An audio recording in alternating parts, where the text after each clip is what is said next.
నమస్కారం ఘంటారావానికి స్వాగతం. ముందుగా ప్రధానాంశాలు. కాసేపట్లో విశాఖలో తొలి ఏఐ ఎడ్జ్ డేటా సెంటర్ కు పునాది రాయి. ఓపెన్ కేబుల్ ల్యాండింగ్ స్టేషన్ కు శంకుస్థాపన చేయనున్న లోకేష్.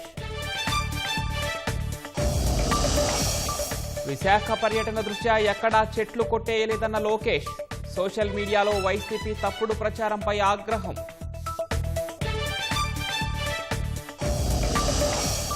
మంగళగిరి జాతీయ రహదారిపై రోడ్డు ప్రమాదం. 2 యువకులు అక్కడికక్కడే దుర్మరణం.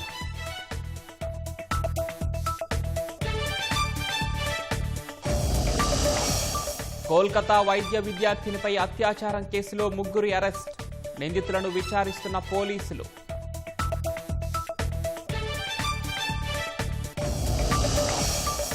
భారత్తో బంధాన్ని విలువైనదిగా భావిస్తాం. మోదీతో భేటీ తర్వాత అమెరికా రాయబారి సెర్గియో వ్యాఖ్య.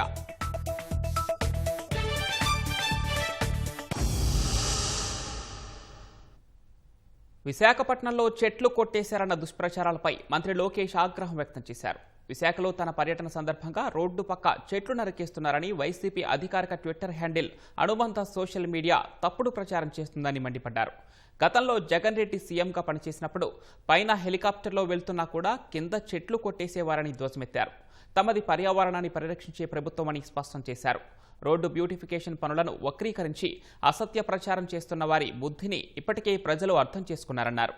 రాజకీయ దురుద్దేశంతో దుష్ప్రచారాలు చేయటం చట్టరీత్యా నేరమని అన్నారు. తప్పుడు విషయాలను వైసీపీ పనిగట్టుకుని ప్రచారం చేయటం మరింత క్షమించరాని నేరమని దుయ్యబట్టారు. మొన్నటి నర్సీపట్నం పర్యటన విఫలమైందనే అసంతృప్తితోనే జగన్ తన పర్యటనపై తప్పుడు ప్రచారం చేయిస్తున్నారని విమర్శించారు. విశాఖపట్నంలో ఎక్కడా చెట్లు కొట్టేయడం లేదని తేల్చి చెప్పిన లోకేష్ ఫేక్ రియల్ అంటూ వాస్తవాలపై ఓ వీడియోను ఎక్స్లో పోస్ట్ చేశారు. గుంటూరు జిల్లా మంగళగిరి జాతీయ రహదారిపై జరిగిన ప్రమాదంలో 2 యువకులు మృతి చెందారు. తెల్లవారుజామున గుంటూరు నుంచి విజయవాడకు బైక్పై వెళ్తున్న 2 యువకులు లారీ ఢీకొట్టి కింద పడిపోయారు.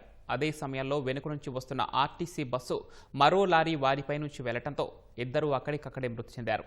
ఒకరు ఒడిశాకు చెందిన మనోజ్ బిస్తల్గా గుర్తించారు. మరొకరి వివరాలు తెలియాల్సి ఉంది. 2 మృతదేహాలను మంగళగిరి ఎయిమ్స్కు తరలించారు. విజయనగరం బాబామెట్ట ప్రాంతానికి చెందిన 18 ఏళ్ల యువతి అయ్యకోనేరు చెరువులో శవమై తేలింది. బాబామెట్ట ప్రాంతానికి చెందిన బి రమ్య డిగ్రీ చదువుతూ సంగీతం నేర్చుకుంటోంది. ఆమెకు ఓ సోదరుడున్నాడు. తల్లిదండ్రులు తొలుత కుమార్తెకు వివాహం చేసి ఆ తర్వాత కుమారుడికి చేయాలని నిర్ణయించారు. అందులో భాగంగా రమ్యకు వివాహం చేసుకోమని ప్రతిపాదన తెచ్చారు. అందుకు ఆమె నిరాకరించింది. కుటుంబ సభ్యులు అదే ప్రతిపాదన మళ్లీ తేవడంతో తీవ్ర మనస్తాపానికి గురై ఈ నెల 10న సాయంత్రం ఇంటి నుంచి సైకిల్ మీద వెళ్లిపోయింది. కుటుంబ సభ్యులు అన్ని చోట్ల గాలించారు. చివరికి అయ్యకోనేరు గట్టు దగ్గర సైకిల్ ఉండటంతో 2వ పట్టణ పోలీసులకు సమాచారం ఇచ్చారు. వారు శనివారం ఉదయం అదృశ్యమైనట్లు కేసు నమోదు చేయగా సాయంత్రానికి శవమై తేలింది. పెళ్లి ఇష్టం లేక తీవ్ర మనస్తాపానికి గురై తన కుమార్తె చనిపోయి ఉంటుందని మృతురాలి తండ్రి వాంగ్మూలంలో పేర్కొన్నారు.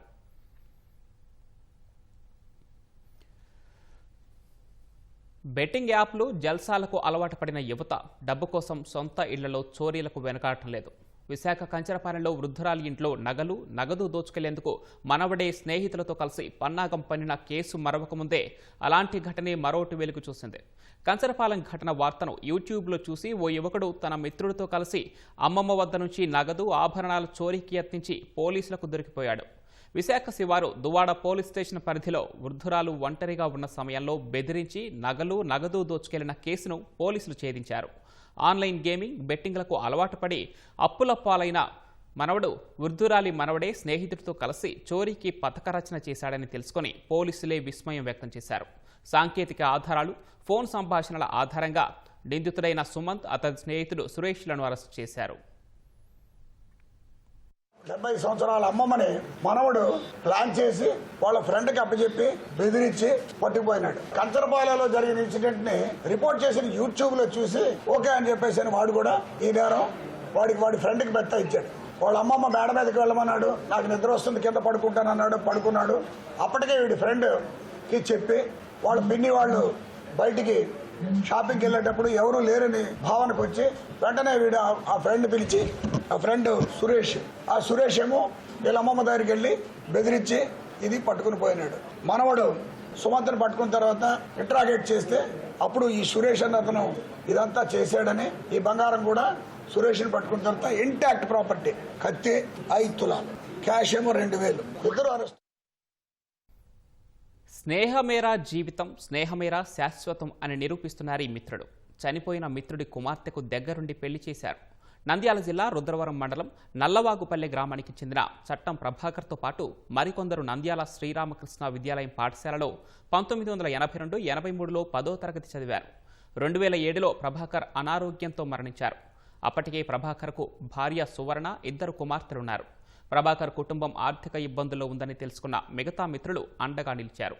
2012లో 5 ఎకరాల భూమిని ప్రభుత్వం ద్వారా అందేలా చొరవ తీసుకున్నారు. సువర్ణ అందులో వ్యవసాయం చేసుకుంటూ కుమార్తెలను చదివిస్తున్నారు. 2వ కుమార్తె బీటెక్ 3వ సంవత్సరం చదువుతున్నారు. పెద్ద కుమార్తె లక్ష్మి డిగ్రీ పూర్తి చేయగా శనివారం ఆళ్లగడ్డ మండలం రామతీర్థం క్షేత్రంలో వివాహం జరిపించారు. ఈ పెళ్లికి ప్రభాకర్ మిత్రులు పెళ్లి పనులన్నీ దగ్గరుండి చూసుకున్నారు. పెళ్లి కుమార్తె పల్లకీ మోసి మండపం వరకు తీసుకువెళ్లారు. మిత్రుడి కుటుంబానికి ఏ అవసరం వచ్చినా ఆదుకుంటామని భరోసా ఇచ్చి స్నేహం అంటే ఇదేరా అని చాటి చెప్పారు. కేంద్ర ప్రభుత్వ నిబంధనలకు విరుద్ధంగా 2024 ఎన్నికలకు ముందు భారతీ సిమెంట్ సహా మరో 2 కంపెనీలకు మంజూరు చేసిన గనుల లీజుల రద్దుకు రంగం సిద్ధమవుతోంది. కేంద్ర గనుల శాఖ అభ్యంతరంతో కూటమి ప్రభుత్వం విచారణ చేపట్టగా ఆ లీజులు రద్దు చేయాల్సిందేనని ఏజీ సూచించారు. గనుల శాఖ పూర్తిస్థాయి నివేదిక ఇవ్వగానే రద్దు ఉత్తర్వులు ఇచ్చే అవకాశం ఉంది.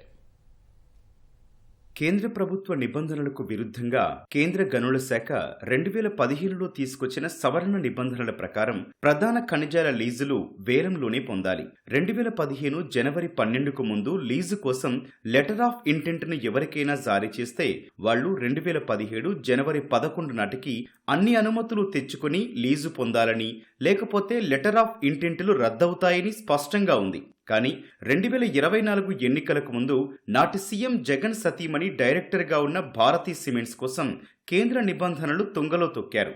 పాత దరఖాస్తులకు అనేక కారణాలు చూపించి గతేడాది ఎన్నికలకు ముందు 2 సున్నపురాయి లీజులను భారతీ సిమెంట్స్ కు కట్టబెట్టారు. కడప జిల్లా కమలాపురం, ఎర్రగుంట్ల మండలాల్లో రఘురాం సిమెంట్స్ కు సున్నపురాయి నిక్షేపాలున్న భూములుండగా వాటిని 2009లో భారతీ సిమెంట్స్ కొనుగోలు చేసింది. అందులో 509.18 ఎకరాలు, 235.56 ఎకరాల్లో 2 సున్నపురాయి లీజులు కేటాయించాలని అప్పట్లోనే దరఖాస్తు చేయగా వాటికి లెటర్ ఆఫ్ ఇంటెంట్ LIOలు జారీ చేశారు. ఆ తర్వాత లీజులకు అవసరమైన అనుమతులను భారతీ సిమెంట్స్ పొందలేకపోయింది. రఘురాం సిమెంట్స్ భారతీ సిమెంట్స్ గా మారిన విషయాన్ని గనుల శాఖకు చెప్పకపోవడంతో LIOను ఉపసంహరిస్తున్నట్లు ప్రభుత్వం 2016లో నోటీస్ ఇచ్చింది. దీనిపై భారతీ సిమెంట్స్ హైకోర్టుకు వెళ్లగా స్టేటస్ కో వచ్చింది. లీజుల కేటాయింపు విషయంలో భారతీ సిమెంట్స్ వాదన విని నిర్ణయం తీసుకోవాలని హైకోర్టు 2023లో ఆదేశాలివ్వగా 2024 ఫిబ్రవరి 2న 2 సిమెంట్ లీజులు మంజూరు చేస్తూ అప్పటి జగన్ ప్రభుత్వం ఉత్తర్వులిచ్చింది. అంటే ఎన్నికల నోటిఫికేషన్ విడుదలకు నెల ముందు 2 లీజులు కేటాయించుకున్నారు. Associate cement company ACC, Ramco Cements కూడా ఇలాగే ఒక్కో లీజు పొందాయి. కడప జిల్లా మైలవరం మండలంలోని 2463 ఎకరాల్లో సున్నపురాయి లీజు కోసం ACCకి 2010లో అప్పటి ప్రభుత్వం LOI జారీ చేసింది. 2015లో కేంద్ర నిబంధనలు అమల్లోకి వచ్చాక 2 ఏళ్లలో ఆ సంస్థ లీజు పొందలేకపోయింది. తర్వాత అది హైకోర్టును ఆశ్రయించింది. 2022లో ACCని అదాని సిమెంట్స్ దక్కించుకుంది. ACCకి ఆ లీజు మంజూరు చేస్తూ 2023 నవంబర్ 15న ఉత్తర్వులిచ్చారు. అనంతరం ఇదే కోవలో భారతీ సిమెంట్స్ కు 2 లీజులు కట్టబెట్టారు. ACC, భారతీ సిమెంట్స్ తో పాటు రామ్కో సిమెంట్స్ కూడా ఇలాగే ఎన్టీఆర్ జిల్లా జగ్గయ్యపేట మండలం జయంతిపురంలోని 267.30 ఎకరాల్లో లీజును 2024 మార్చి 15న పొందింది. ఈ 3 కంపెనీలు మైనింగ్ ప్లాన్ కోసం కేంద్ర సంస్థ అయిన ఇండియన్ బ్యూరో ఆఫ్ మైన్స్ IBMకు దరఖాస్తు చేసుకున్నాయి. ఈ లీజుల లొసుగులను IBM గుర్తించింది. వేలం ద్వారా కాకుండా దరఖాస్తుల ద్వారా లీజులు పొందడం నిబంధనలకు విరుద్ధమని పేర్కొని ఆ సమాచారాన్ని కేంద్ర గనుల శాఖ దృష్టికి తీసుకెళ్లింది. దీంతో ఈ లీజుల రద్దుపై నిర్ణయం తీసుకోవాలని కేంద్ర గనుల శాఖ రాష్ట్ర ప్రభుత్వాన్ని కోరింది. వీటిపై కూటమి ప్రభుత్వం న్యాయశాఖ అభిప్రాయం తీసుకుంది. అడ్వకేట్ జనరల్ అభిప్రాయాన్ని కోరింది. ఈ లీజులు రద్దు చేయడమే సరైందని ఏజీ సూచించినట్లు తెలిసింది. ఏ నిబంధనల ప్రకారం లీజులు రద్దు చేయొచ్చో పేర్కొంటూ నివేదిక ఇవ్వాలని ఇటీవల గనుల శాఖను రాష్ట్ర ప్రభుత్వం ఆదేశించింది. నివేదిక వచ్చాక 4 లీజులను ప్రభుత్వం రద్దు చేయనుంది. అనంతరం ఆ 4 లీజులకు కేంద్ర నిబంధనల ప్రకారం వేలం నిర్వహించాలని గనుల శాఖ వర్గాలు చెబుతున్నాయి. నేనో గుంతని ప్రమాదాలకు కారణమవుతున్నా, మరో దుర్ఘటన జరిగేలోగా నన్ను పూడ్చండి అంటూ ఆ రోడ్లపై పోస్టర్లు వెలిశాయి. రోడ్డు దుస్థితిని చూసి గోతులే స్వయంగా గోడు వెళ్లబోసుకుంటున్నట్లు కొందరు పోస్టర్లను ఏర్పాటు చేశారు. ప్రముఖ పుణ్యక్షేత్రం ద్వారకా తిరుమల వెళ్లే రహదారి దారుణంగా తయారైనా కనీస మరమ్మతులు చేసేవారే లేకుండా పోయారు. రాష్ట్రంలో తిరుమల తిరుపతి దేవస్థానం తర్వాత అంతటి ప్రాశస్త్యం ప్రాధాన్యత కలిగినటువంటి ఆలయం ఏలూరు జిల్లాలోని ద్వారకా తిరుమల. చిన్న తిరుపతిగా పిలుచుకున్నటువంటి ఈ ఆలయానికి రోజు వందల సంఖ్యలో, వారాంతాల్లో అయితే వేల మంది భక్తులు స్వామివారిని దర్శించుకునేందుకు వివిధ ప్రాంతాల నుంచి వస్తూ ఉంటారు. ద్విచక్ర వాహనాల దగ్గర నుంచి కార్లు, ఆర్టీసీ బస్సులు సహా ఇలా పలు రకాలుగా స్వామివారిని దర్శించుకునేందుకు వివిధ మార్గాల్లో వస్తూ ఉంటారు. అయితే జాతీయ రహదారి వరకు వారి ప్రయాణం సక్రమంగా సాగినా ఇక్కడ నుంచి దాదాపు 15 కిలోమీటర్ల వరకు, అంటే దేవాలయం వరకు ఉండే ఈ దారి మాత్రం చాలా అధ్వానంగా తయారైంది. ఈ దారి ఎలా ఉందనేది ఒకసారి క్షేత్రస్థాయిలో పరిశీలించి తెలుసుకున్నారండి. ఇది ఏలూరు నుంచి ప్రముఖ పుణ్యక్షేత్రం ద్వారకా తిరుమల వెళ్లే ప్రధాన రహదారి. ఏలూరు నుంచి 25 కిలోమీటర్ల మేర జాతీయ రహదారిపై ప్రయాణించాక భీమడోలు మండలం పోలసానిపల్లి నుంచి హైవే దిగి ద్వారకా తిరుమల వెళ్లాల్సి ఉంటుంది. ఈ రోడ్డు ప్రారంభమయ్యాక ప్రయాణికులు, భక్తులకు కష్టాలు మొదలవుతాయి. ఒకే వరుసగా ఉండే ఈ మార్గం మలుపుల వద్ద ప్రమాదకరమైన గుంతలతో బెంబేలెత్తిస్తోంది. రోడ్డు కాస్త బాగుందనుకుని వాహనాన్ని సజావుగా పోనిస్తే అంతలోనే గుంతలో పడి కుదుపులకు లోనవ్వాల్సిందే.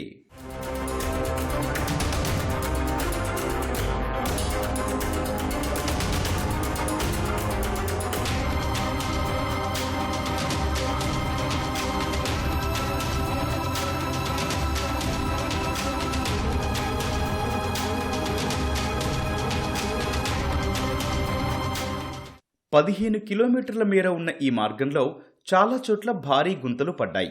రోడ్డుపై కంకర బయటకు తేలి ప్రయాణికులకు చుక్కలు చూపుతోంది. పరిస్థితిని గమనించిన కొందరు వ్యక్తులు గోతులు ఉన్న చోట్ల వినూత్న రీతిలో ప్రమాద సూచికలు ఏర్పాటు చేశారు.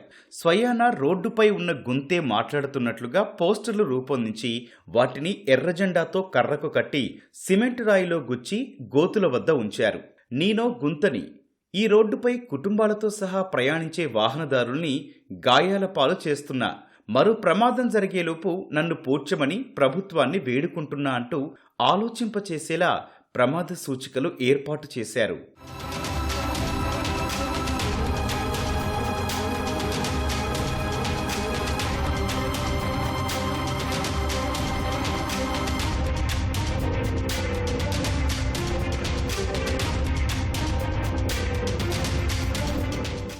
ప్రమాద సూచికలను చూసి జాగ్రత్త పడాల్సిన వాహనదారులు కొందరు వాటిని తొలగించి పక్కన పడేస్తున్నారు. ఆర్ఎండ్బి, దేవాదాయ శాఖ పట్టనట్లు వ్యవహరిస్తుండటంతో గోతుల నుంచి మోక్షం దక్కడం లేదని భక్తులు ఆవేదన వ్యక్తం చేస్తున్నారు. చూశారుగా, నిత్యం కొన్ని వందల మంది స్వామివారి దర్శనానికి వచ్చే ఈ రోడ్డు మార్గం ఎలా ఉందో. ఈ రోడ్డుపై గోతులు ఉన్నాయి. ఆ గోతుల కారణంగా ప్రమాదాల బారిన పడి పలు సందర్భాల్లో ఎంతో మంది గాయాల పాలవుతున్నారంటూ స్థానికులే ప్రమాద సూచికలతో కూడినటువంటి బోర్డులు ఏర్పాటు చేశారంటే పరిస్థితి తీవ్రతను అర్థం చేసుకోవచ్చు. ఇప్పటికైనా సంబంధిత అధికారులు స్పందించి ఈ రోడ్డుకు తక్షణం మరమ్మతులు చేపట్టాలని స్థానికులు కోరుతూ ఉన్నారు. కెమెరామన్ రమణతో ఉమామహేష్, ఈటీవీ న్యూస్, ఏలూరు జిల్లా నుంచి. మెగా డిఎస్సి ఇచ్చేశాం, ఇక తమ పని అయిపోయిందని కూటమి ప్రభుత్వం విశ్రమించలేదు. అపాయింట్మెంట్ లెటర్స్ ఇచ్చేసి చేతులు దులిపేసుకోనూ లేదు. సర్కారీ బడులను కార్పొరేట్ స్కూళ్లకు దీటుగా తీర్చిదిద్దేలా విప్లవాత్మక మార్పులకు శ్రీకారం చుట్టింది. ప్రభుత్వ బడుల్లో విద్యా ప్రమాణాలతో పాటు ప్రవేశాలను పెంచేలా వినూత్న ప్రణాళిక అమలు చేస్తోంది. ఇందులో భాగంగానే నూతన ఉపాధ్యాయులకు వృత్తి నైపుణ్య శిక్షణ ఇచ్చింది. పిల్లలకు అర్థమయ్యేలా బోధించేలా సంసిద్ధులను చేసింది.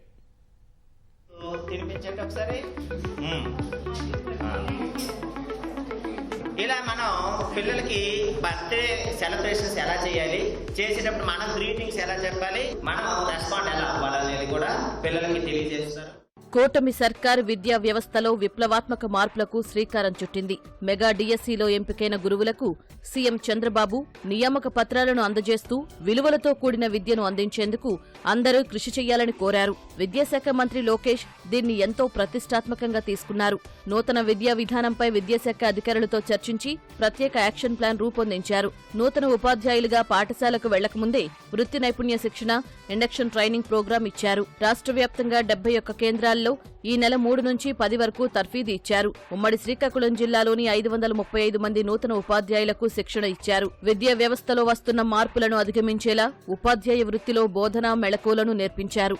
పాఠశాలలో చేయాల్సిన విధులతో పాటు రికార్డుల నిర్వహణ, యాప్లపై శిక్షణ ఇచ్చారు. ఉపాధ్యాయ నియామకంతో పాటు వాళ్ళ పాఠశాలకు వెళ్ళేటప్పటికీ వాళ్ళకి అన్ని విషయాలు అటు బోధనపై కానీ సంపూర్ణ అవగాహన కలిగించి తద్వారా పాఠశాల విద్యలో మంచి లెర్నింగ్ అవుట్కమ్స్ తెప్పించడం ద్వారా పాఠశాల విద్యను బలోపేతం చేసి మళ్ళీ పునరుజ్జీవింప చేయడానికి సమాలోచనలు చేసి ఒక మంచి ఇండక్షన్ ట్రైనింగ్ని ఈరోజు డిఎస్సి ఉపాధ్యాయులకి ఇచ్చి పంపించడం జరుగుతుంది సార్.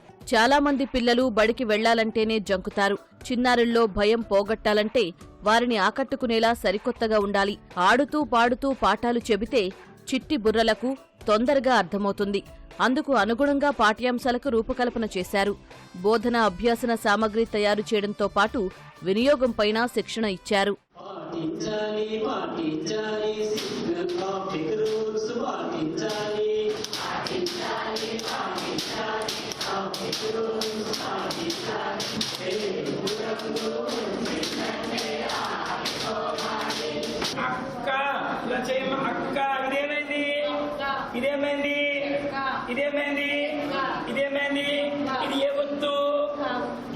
చిన్నారులతో స్నేహంగా ఎలా మెలగాలి, వారిని ఉన్నత పౌరులుగా ఎలా తీర్చిదిద్దాలనే అంశాలపైన శిక్షణ ఇచ్చారు. టీచర్లు చిన్నపిల్లల్లా మారి తరగతి గదిలో ఒక ఆహ్లాదకరమైన వాతావరణాన్ని ఎలా తీసుకురావాలో కళ్లకు కట్టేలా చూపారు.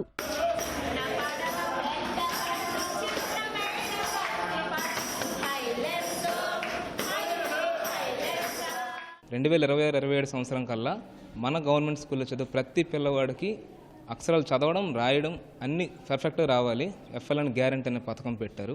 మేము ఇక్కడికి వచ్చాక ఈ టీఎల్ఎమ్స్ అని మాకిచ్చే కిట్లని, ఎఫ్ఎల్ఎన్ కిట్ ఇవి ఎంత బాగున్నాయంటే గవర్నమెంట్ ఎంత ఖర్చు పెడుతుందా, అసలు పిల్లల కోసం ఎంత ఆలోచిస్తుందని మాకు ఫస్ట్ టైం అనిపించింది. ఖచ్చితంగా మేము ఇంకా ఎంతకు మించి కష్టపడి మా ప్రయత్నం మేము చేస్తాం, రోల్ పెంచుతాం. అందరం కూడా కష్టపడి పనిచేసి గవర్నమెంట్కి మంచి పేరు తెస్తాం, గవర్నమెంట్ స్కూల్ బాగుపడేట్టు చేస్తామని కోరుకుంటూ.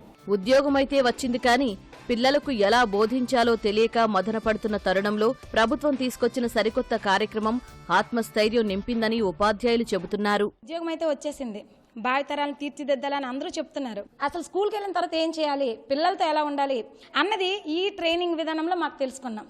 అలాగే స్కూల్ అంటే చిన్నపిల్లలందరూ భయపడతారు. ఆ భయాన్ని పిల్లలు ఎలా పోగొట్టాలి, మన మాటల ద్వారా చెప్పాలా, పాటల ద్వారా చెప్పాలా, లేదంటే డ్రైగా బోర్డు దగ్గరికి వెళ్ళి చెప్పియాలా, ఎలా చెప్పాలి అనే విషయాన్ని ఈ ఇండక్షన్ ట్రైనింగ్లో మా కోసం నిలబడిన ప్రతి ఎస్ఆర్పి ద్వారా మేము తెలుసుకున్నాం. ప్రభుత్వ విద్యను బలోపేతం చేయాలన్న కూటమి సర్కారు సంకల్పంలో తాము భాగస్వాములమై అంకిత భావంతో విధులు నిర్వర్తించి పేద పిల్లలకు మెరుగైన విద్యను అందిస్తామని గురువులు చెబుతున్నారు. అపాయింట్మెంట్ లెటర్స్ ఇచ్చిందే కాకుండా ఇండక్షన్ ట్రైనింగ్ ఎవరికీ లేని అదృష్టం మాకు కల్పించారు. స్కూల్కి వెళ్తూనే ముందుగానే బెస్ట్ ఎస్ఆర్పిలో స్టేట్ బెస్ట్ రీసోర్స్ పర్సన్స్తో మాకు ట్రైనింగ్ ఇచ్చి మాకు ఎలా ప్రాక్టికల్గా స్కూల్స్లో ఎలా ఉంటుంది అని చెప్పించారు. ఒక డాక్టర్ చేసిన మిస్టేక్ అనేది శ్మశానంలోనే సమసిపోతుంది, ఒక లాయర్ చేసిన మిస్టేక్ అనేది రికార్డ్స్లోనే అది సమసిపోతుంది. అలా ఒక టీచర్ చేసిన మిస్టేక్ అనేది సమాజాన్నే ప్రభావితం చేస్తుంది. అలాంటి మిస్టేక్స్ మేమేమీ చేయకుండా మాకు ఇక్కడ ఆర్పీస్, ఎస్ఆర్పీస్ మమ్మల్ని ఒక మంచి డైమండ్స్ లాగా తయారు చేశారు. మేము ఇప్పుడు ఏంటంటే ఫుల్ కాన్ఫిడెన్స్తో వెళ్ళి పిల్లలకి చెప్పగలమనే ఒక నమ్మకం వచ్చింది.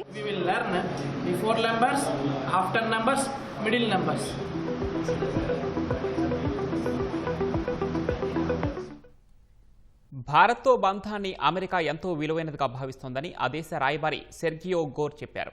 6 రోజుల భారత పర్యటనలో ఉన్న ఆయన ప్రధాని నరేంద్ర మోదీతో సమావేశమయ్యారు. రక్షణ, వాణిజ్యం, సాంకేతికత వంటి ద్వైపాక్షిక అంశాలు సహా కీలక ఖనిజాల ప్రాముఖ్యతపైన చర్చించామని తెలిపారు. విదేశాంగ మంత్రి ఎస్ జయశంకర్, జాతీయ భద్రతా సలహాదారు అజిత్ డోభాల్, విదేశాంగ కార్యదర్శి మిస్త్రీతోనూ వరుస సమావేశాలు నిర్వహించారని వివరించారు. ప్రధాని మోదీని అమెరికా అధ్యక్షుడు ట్రంప్ అత్యంత సన్నిహితుడిగా భావిస్తారని సెర్గియో గోర్ పేర్కొన్నారు. ఈ సందర్భంగా మోదీ, ట్రంప్లతో కూడిన ఓ ఫోటోను ప్రధానికి బహూకరించారు. ఈ భేటీపై ప్రధాని కూడా స్పందించారు. భారత్లో అమెరికా రాయబారిగా నియమితులైన సెర్గియో గోర్తో భేటీ కావడం సంతోషంగా ఉందన్నారు. గోర్ హయాంలో భారత్, అమెరికాల మధ్య వ్యూహాత్మక భాగస్వామ్యం మరింత బలోపేతమవుతుందని విశ్వాసం వ్యక్తం చేశారు. పశ్చిమ బంగాల్లోని కోల్కతాలో వైద్య విద్యార్థినిపై అత్యాచారం ఘటనలో పోలీసులు 3 అరెస్ట్ చేశారు. ఇప్పటికే ఈ ఘటనా స్థలాన్ని పరిశీలించిన పోలీసులు నిందితులను విచారిస్తున్నారు. ఒడిశాకు చెందిన యువతి దుర్గాపూర్లోని ఓ ప్రైవేటు వైద్య కళాశాలలో ఎంబీబీఎస్ ద్వితీయ సంవత్సరం చదువుతోంది. శుక్రవారం రాత్రి భోజనం చేసేందుకు స్నేహితురాలతో కలిసి బయటకు వెళ్లింది. ఈ క్రమంలో వారిని వెంబడించిన 3 దుండగులు బాధితురాలి స్నేహితురాలిని బెదిరించి నగదును తీసుకుని ఆమెను అక్కడి నుంచి పంపించేశారు. అనంతరం బాధితురాలి ఫోన్ను లాక్కున్న దుండగులు సమీప అడవికి ఎత్తుకెళ్లి సామూహిక అత్యాచారానికి పాల్పడ్డారు.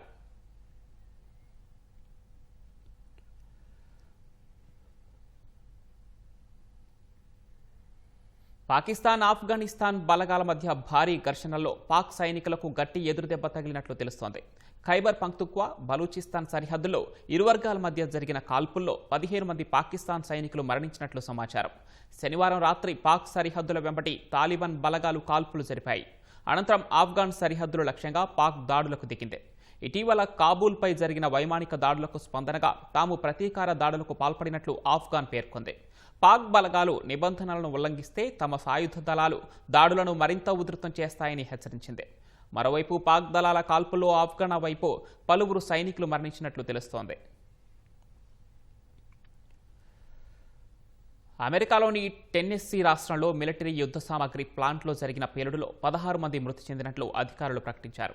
శిథిలాల కింద నుంచి మృతదేహాలను వెలికితీసినట్లు చెప్పారు. పేలుడు ఘటనలో ఎవరూ ప్రాణాలతో బయటపడలేదని తెలిపారు.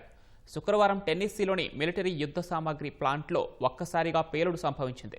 ఆ తీవ్రతకు ఒక్కసారిగా సమీపంలో ఉన్న కార్లు ఎగిరిపడ్డాయి. ఆకాశంలో దట్టమైన పొగ వ్యాపించింది. పేలుడుకు స్పష్టమైన కారణాలు ఇంకా తెలియదని అధికారులు పేర్కొన్నారు. ఘటనా స్థలికి FBI చేరుకొని దర్యాప్తు చేపట్టినట్లు తెలిపారు. అమెరికాలోని మిస్సిసిపిలో 2 వేర్వేరు చోట్ల జరిగిన కాల్పులు కలకలం రేపాయి. ఈ ఘటనలో 6 మృతి చెందారు. 20 మందికి పైగా గాయపడినట్లు మిసిసిపి సెనేటర్ డెరిక్ సిమ్మన్స్ వెల్లడించారు. లేలాండ్ పట్టణంలోని ఓ హైస్కూల్లో పూర్వ విద్యార్థుల సమ్మేళనంలో భాగంగా ఫుట్బాల్ మ్యాచ్ నిర్వహించారు. ఈ మ్యాచ్ తర్వాత ప్రజలు గుమిగూడిన సమయంలో కాల్పులు జరిగినట్లు సిమ్మన్స్ తెలిపారు. ఈ ఘటనలో 4 ప్రాణాలు కోల్పోయారు. క్షతగాత్రులను జాక్సన్ నగరంలోని ఆసుపత్రికి తరలించినట్లు పేర్కొన్నారు. మరోవైపు హైడెల్బర్గ్ ప్రాంతంలోని ఓ స్కూల్లో జరిగిన కాల్పుల్లో 2 మృతి చెందారు. కాల్పులకు సంబంధించి పోలీసులు ఇప్పటివరకు ఎవరినీ అదుపులోకి తీసుకోలేదని నగర మేయర్ జాన్ లీ చెప్పారు. ఈ కేసులో దర్యాప్తు చేస్తున్నట్లు పోలీస్ అధికారులు వివరించారు. బీహార్ అసెంబ్లీ ఎన్నికలకు సంబంధించి బీజేపీ కేంద్ర ఎన్నికల కమిటీ ఇవాళ ఢిల్లీలో సమావేశం కానుంది. ఈ భేటీలో ప్రధాని నరేంద్ర మోదీ సహా పార్టీ సీనియర్ నేతలు పాల్గొననున్నారు. వచ్చే నెల 6, 11 తేదీల్లో 2 విడతల్లో జరిగే బీహార్ అసెంబ్లీ ఎన్నికల్లో పోటీ చేసే అభ్యర్థులను ఖరారు చేయనున్నారు. కేంద్ర హోంశాఖ మంత్రి అమిత్ షా, పార్టీ అధ్యక్షుడు జేపీ నడ్డా సహా బీజేపీ సీనియర్ నేతలు శనివారం ఢిల్లీలో బీహార్కు చెందిన పార్టీ నేతలు, ఎన్డీఏ పక్షాల నాయకులతో సమావేశమయ్యారు. సీట్ల సర్దుబాటుపై చర్చించారు. జేడీయూ, ఎల్జేపీతో పాటు సీట్ల సర్దుబాటు చర్చలు దాదాపు పూర్తయినట్లు కమలం పార్టీ వర్గాలు తెలిపాయి. హిందుస్థాన్ అవాం మోర్చా సెక్యులర్ అధ్యక్షుడు జితన్ రామ్ మాంఝీ, రాష్ట్రీయ లోక్ మోర్చా అధ్యక్షుడు ఉపేంద్ర కుష్వాతో చర్చలు జరుగుతున్నట్లు పేర్కొన్నాయి. ఎన్డీఏ వర్గాల ప్రకారం జేడీయూ 101 లేదా 102 స్థానాల్లో పోటీ చేయనుండగా బీజేపీ 100 స్థానాల్లో తమ అభ్యర్థులను బరిలోకి దించనుంది. ఇష్టమైన నాయకులపై అభిమానాన్ని ఫ్యాన్స్ అనేక రకాలుగా చాటుకుంటారు. అయితే బీహార్లోని ముజఫర్పూర్లో డైహార్డ్ ఫ్యాన్ ఒకరు ప్రధాని నరేంద్ర మోదీపై తనకున్న అభిమానానికి మరెవరూ సాటిలేరంటున్నారు. 40 ఏళ్ల అశోక్ సాహ్ని టీ అమ్ముతూ జీవనం సాగిస్తుంటారు. ఆయన బయటకు వెళ్లాలంటే మోదీ చిత్రం తన ఛాతీపై ఉండాల్సిందే. అందుకే అందరూ ఆయనను మోదీ చాయ్ వాలా అని పిలుస్తుంటారు. అంతేకాదు మోదీ పిలుపునిచ్చిన స్వచ్ఛ భారత్ నినాదాన్ని తూచా తప్పకుండా పాటిస్తుంటారు అశోక్. తాగిన టీ కప్పులను ఆ డబ్బాలోనే వేయాలని చెబుతుంటారు. తలపై జై హింద్, భారతదేశ చిత్రాల వంటి హెయిర్ కట్ చేసుకుంటారు. ఆయన రూపం వినియోగదారులను మరింత ఆకర్షిస్తుంది. ఎప్పటికైనా మోదీకి తన చేత్తోనే కప్పు టీ ఇవ్వాలని కలలుగంటున్న ఈ డైహార్డ్ ఫ్యాన్ ఈసారి బీహార్ ఎన్నికల ప్రచారం కోసం మోదీ వచ్చినప్పుడు ఖచ్చితంగా ఆ కల నెరవేర్చుకుంటారని ఈటీవీ భారత్ ప్రతినిధితో తెలిపారు. భారత్లో కోట్ల మంది బాలీవుడ్ మెగాస్టార్ అమితాబ్ బచ్చన్ను ఆరాధిస్తారు. కానీ ఇందౌర్కు చెందిన ఆటో డ్రైవర్ మున్నాలాల్ పాల్ అభిమానం వారెవరితో పోల్చలేనిది. అమితాబ్ను దైవంగా భావించే మున్నాలాల్ తన భార్యకు జయ, కొడుకుకు అభిషేక్, తన ఇంటికి జల్సా అని పేర్లు కూడా పెట్టారు. ఆ ప్రాంతంలో వీరిని అమితాబ్ కుటుంబం అని పిలుస్తారు. ఆయన ఇంటి గోడలని అమితాబ్ ఫోటోలు, పోస్టర్లతో నిండిపోయాయి. ఆ ఇంట్లోని పూజ గదిలో అమితాబ్ చిత్రాలకు దీపం వెలిగించి హారతులు ఇవ్వందే మున్నాలాల్ రోజు ప్రారంభం కాదు. బిగ్ బీని బడాభాయ్ అని పిలుస్తూ గర్వపడతాడు ఆ ఆటో డ్రైవర్. 1970లో రోటీ కపడా ఔర్ మకాన్ చిత్రం చూశాక అమితాబ్కు ఫ్యాన్ అయ్యానని ఈటీవీ భారత్ ప్రతినిధితో చెప్పారు ఆ వీరాభిమాని. ఆ చిత్రం ప్రేరణతో సైన్యంలో చేరాలని ప్రయత్నించి విఫలమయ్యారు. మర్ద్ చిత్రాన్ని స్ఫూర్తిగా తీసుకొని పేదలకు ఉచితంగా గమ్యాన్ని చేరుస్తుంటారు. కరోనా సమయంలో అనేక రోజులు ఉపవాసం చేసి అమితాబ్ బాగు కోసం ప్రార్థించారు. అమితాబ్ పుట్టినరోజు నాడు అన్నదానాలు నిర్వహిస్తారు. ఇంతగా అమితాబ్ను ఆరాధించే ఆ వీర భక్తుడికి 25 ఏళ్లుగా ఉన్న ఏకైక కోరిక జీవితంలో ఒక్కసారైనా అమితాబ్ను కలుసుకోవటం.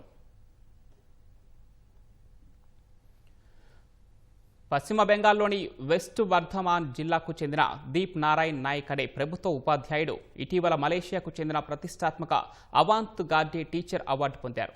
పిల్లలకే కాదు వారి తల్లిదండ్రులు, మునుపటి తరం వారికి చదువు నేర్పేలా వినూత్నంగా రూపొందించిన 3 తరాల విద్యా విధానం ఆయనకు గుర్తింపు తెచ్చిపెట్టింది.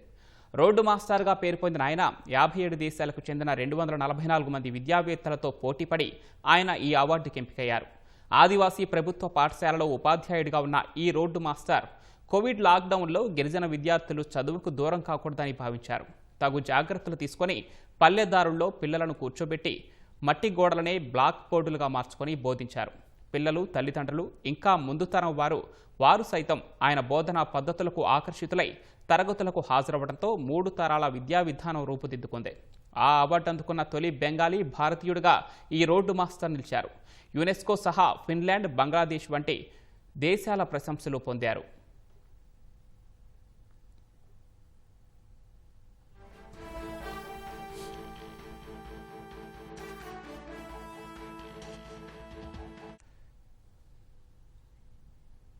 అద్దేపల్లి జనార్దన్ రావు నకిలీ మద్యం దందాకు మూలాలు జగన్ జమానాలోనే పడ్డాయి. ఈ మేరకు జనార్దన్ రావు నేరాంగీకార వాంగ్మూలం ఇచ్చినట్లు ఎక్సైజ్ పోలీసులు రిమాండ్ రిపోర్టులో పేర్కొన్నారు. 2021లోనే అక్రమ వ్యాపారం మొదలుపెట్టిన జనార్దన్ రావు 2023 నుంచి భారీ ఎత్తున నకిలీ మద్యం తయారు ప్రారంభించినట్లు ఎక్సైజ్ అధికారులు వెల్లడించారు. అన్నమయ్య జిల్లా ములకల చెరువు, ఎన్టీఆర్ జిల్లా ఇబ్రహీంపట్నాల్లో వెలుగు చూసిన నకిలీ మద్యం తయారీ కేసుల్లో ప్రధాన నిందితుడు జనార్దన్ రావును ఎక్సైజ్ అధికారులు శనివారం విజయవాడ ఎక్సైజ్ కోర్టులో ప్రవేశపెట్టారు. జనార్దన్ రావు నేరాంగీకార వాంగ్మూలంలో సంచలన విషయాలు వెలుగులోకొచ్చాయి. నకిలీ మద్యం కేసుల్లో A1 అద్దేపల్లి జనార్దన్ రావు వైసీపీ హయాంలోనే ఈ దందా మొదలుపెట్టినట్లు రిమాండ్ నివేదికలో వెల్లడైంది.